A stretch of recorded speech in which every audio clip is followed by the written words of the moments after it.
Olá pessoal, tudo bem? A aula de hoje vai ser sobre o intemperismo. Vocês podem acompanhar essa aula a partir da página 110 do livro de vocês.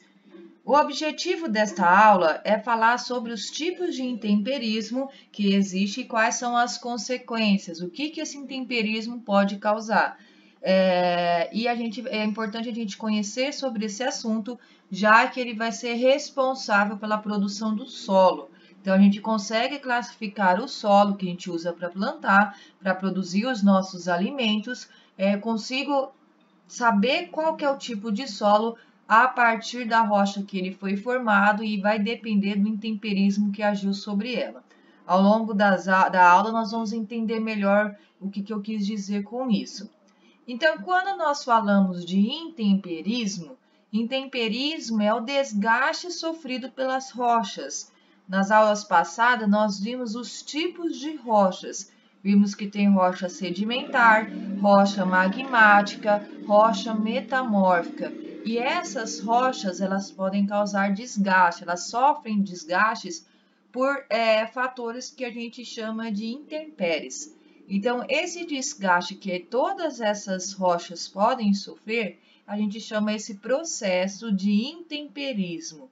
E ele pode ser causado por vários processos químicos, físicos e biológicos. É esses processos que vai fazer eu classificar o intemperismo.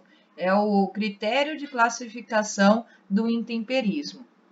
Quando a gente fala de agentes intempéricos, são agentes que conseguem fazer esse desgaste das rochas. Lembrando que esse desgaste ele não é feito de uma hora para outra. Ele leva muitos anos para ser concretizado. Mas é claro, quanto maior é a incidência sobre esse agente na rocha, com mais frequência que esse intemperismo pode acontecer, é claro que o desgaste da rocha vai ser maior, vai acontecer de uma maneira mais rápida, mas geralmente demora muitos e muitos anos para essas rochas serem desgastadas, sofrerem intemperismo. Quem que vai ser os agentes intempéricos, ou seja, aqueles agentes que vão causar o desgaste das rochas, pode ser o vento. Então, o vento a força do ar ali em movimento, batendo sobre as rochas, pode causar desgaste nela. A água, ou na forma de uma onda, ou na forma de chuva, começa também a cair sobre as rochas e causar desgaste sobre essas rochas. Também a ação de seres vivos. Conforme os seres vivos vão vivendo, vão fazendo as suas atividades ali em cima de uma rocha, ele pode causar desgaste desta mesma. E também a alteração de temperatura. Então, quando eu tenho uma alta temperatura, depois essa temperatura baixa, essa variação pode causar também o desgaste destas rochas. Parece que são fatores que não têm tanta força em uma rocha que é sólida, que é bem dura, parece ser bem resistente. Mas esses fatores agindo sobre essas rochas com uma incidência várias vezes, aí sim pode causar esse desgaste. Por isso que isso vai acontecer ao longo dos anos. O intemperismo, ele é importante a gente estudar, já que é o intemperismo que vai formar o relevo de uma região. Então, o relevo que toda a alteração que o solo sofre ao longo também dos anos, ele é causado pelo intemperismo. Esse intemperismo também vai participar da formação das rochas sedimentares, já que, com o intemperismo, essas rochas são desgastadas e vai formar os sedimentos. E esses sedimentos que são acumulados, compactados para ter a formação dessas rochas sedimentares. Então, se não houvesse intemperismo, não teríamos rochas sedimentares, já que a gente não teria sedimentos. E também o intemperismo, ele é importante na formação do solo, porque vai ser o intemperismo que vai desgastar a rocha e vai dar a formação das partículas que nós temos no solo, que vai ser o assunto do próximo capítulo. Nós temos três tipos de intemperismo: o intemperismo físico, o intemperismo químico e o intemperismo biológico. Quando nós falamos do intemperismo físico, significa que a degradação das rochas foi feita de forma mecânica. Algum agente físico agiu sobre essa rocha, causando a sua degradação, a seu desgaste. Então, os agentes que causam intemperismo físico geralmente é a umidade, a temperatura, a alternância de temperatura, a variação deste fator, os ventos que ficam batendo toda hora na mesma rocha e as chuvas também. Então, reparem aqui nesta imagem, nessa representação. Eu tinha uma rocha aqui intacta, conforme a chuva foi caindo diversas vezes, começou a formar umas rachaduras nesta rocha. E aí começou ali a ficar presa essa água. Nesse exemplo aqui, essa água se tornou gelo devido à baixa temperatura, e essa baixa temperatura aqui, esse gelo, acabou formando essa degradação nesta rocha. Antes dela intacta, agora ela tem esse formato.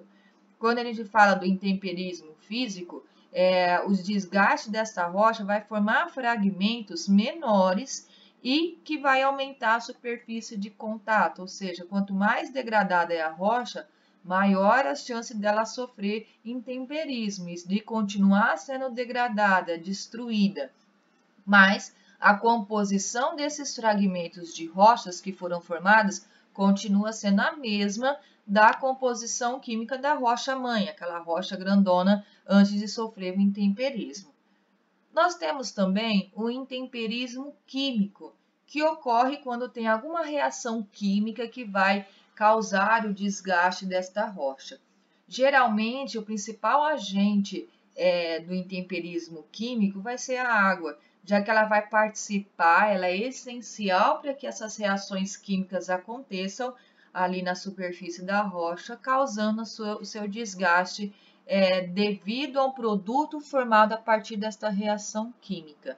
Geralmente é por conta de algum componente do ar ou algum componente que caiu na rocha que reage junto com a água e também pode reagir com a composição da própria rocha, algum componente químico da própria rocha. Então, essa reação química vai ter uma transformação química e aí pode desgastar essa rocha, por isso que é um intemperismo.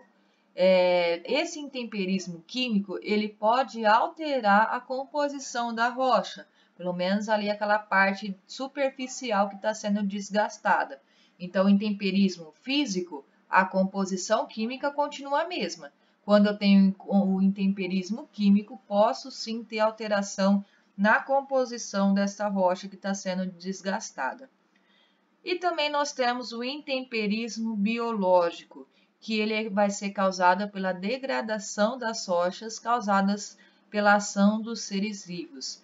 Então, geralmente, esse intemperismo biológico vai ser causado por bactérias e por fungos, que ficam na superfície das rochas e que vão fazer a decomposição da matéria orgânica, e essa ação acaba destruindo as rochas na parte mais superficial, causando ao longo do tempo o intemperismo biológico. A participação dessas bactérias e dos fungos, que são decompositores, atua necessariamente na formação do solo. Então, essa é o mais comum que o intemperismo biológico que a gente pode encontrar. Mas aqui eu coloquei algumas imagens que também tentam ilustrar outros tipos de intemperismo biológico. Reparem aqui que esta árvore, quando começou a nascer, a semente germinou bem debaixo de uma rocha. Conforme ela foi crescendo, ela foi destruindo aqui essa rocha para conseguir crescer. Como esta rocha ela foi alterada, ela foi degradada, modificou a sua estrutura devido à ação de um organismo vivo, então aqui eu tenho um exemplo de intemperismo biológico. Repare nessas duas imagens da direita.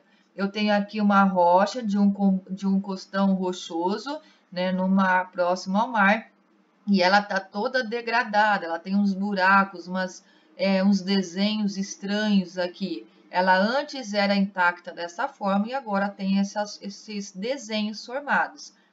Essa degradação, ela foi causada provavelmente por ouriços do mar, né? Não só ouriços do mar, mas também outros animais marinhos que se grudam nessas estruturas e que vivem ali, usam essas rochas como apoio. E aí a ação desses organismos vivos acaba desgastando aqui essas rochas. Então, cada um dessas estruturas, desses buracos que foram formados nesta rocha, é sinal de que antes tinha algum organismo semelhante a um ouriço do mar. Então, também é um tipo de intemperismo biológico. Para orientação de estudo a respeito desse assunto, vocês vão ler a página 110 e 111 e vão realizar o exercício 1 da página 113. Na próxima aula, nós vamos começar a falar sobre a formação do solo e vai ser muito importante a gente relacionar esses intemperismos com a formação do solo. Então, estudem bonitinho e até a próxima aula. Bons estudos!